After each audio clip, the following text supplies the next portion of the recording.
கர்த்தருடைய பரிசுத்த நாமத்துக்கு மகிமை உண்டாவதாக. இன்று நாம் தியானத்துக்கு எடுத்துக்கொள்ள இருக்கிறதான வேத வசனம் கலாத்தியர் 1:4. இப்பொழுதிருக்கிற பொல்லாத பிரபஞ்சத்தினின்று விடுவிக்கும்படி. ஆமென்.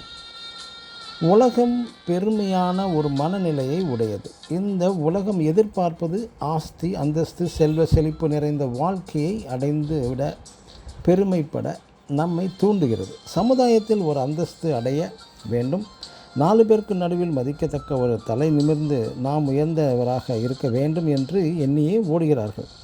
சிலர் கேட்பது உலக பிரகாரமான வாழ்க்கை என்றால் என்னவென்று அறியாமல் கேட்பது உண்டு. குறிப்பாக தேவனுடைய வழிகளையும் அவரது நியாயங்கள் கொள்கைகளையும் முக்கியத்துவம் தராமல் மனிதர்கள் எதை மதிக்கிறார்களோ அதையே நாமும் மதிப்பது தான் உலக பிரகாரமான வாழ்க்கை. உலக மனிதர்கள் எதற்கு முக்கியத்துவம் அதிகம் தருகிறார்கள்? உதாரணமாக பண ஆசை, பொருளாசை, வீடு ஆசை, உயர்தர கார் மீது ஆசை, இவற்றுக்கு முக்கியத்துவம் தந்து ஓடுகிறார்கள். அதை போல நாமும் ஓடுவது உலக பிரகாரமான ஒரு ஆசைதான். மற்றும் சிலர் தனது உடலை மிகவும் கவர்ச்சிகரமாக வைக்க பாடுகிறார்கள்.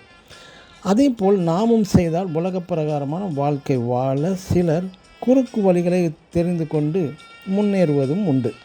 நாமும் அதுபோல பல குறுக்கு வழிகளை பின்பற்றாமல் அதுவும் உலக பிரகாரமான வாழ்க்கை தான்.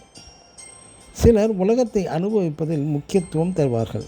அதுபோல் நாமும் செய்தால் அதுவும் ஒரு உலக பிரகாரமான வாழ்க்கை தான். பிரியமானவர்களே, இந்த உலக பொல்லாத பிரபஞ்சமாக மேற்கூறியவைகளை விட்டுவிட்டு தேவ பார்வையில் எது மதிக்கத்தக்கவைகள் என்றால் நமது நற்சுபாவங்கள், உயர்ந்த எண்ணங்கள், மன தூய்மை, நேர்மை, உண்மை, இது போன்ற நற்சுபாவங்களில் உயர்ந்து நிற்க வேண்டும்.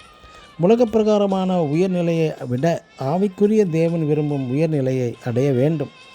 அதிலும் சிலர் ஆவிக்குரிய அனுபவங்களில் மற்றவர்களை விட நான் உயர்நிலையை அடைந்ததாகவும் பெருமைப்படுகிறார்கள். இது போன்ற பெருமையான காரியங்கள் அனைத்தையும் விடுதலை பெறுவோமாக. ஆமென். God bless you.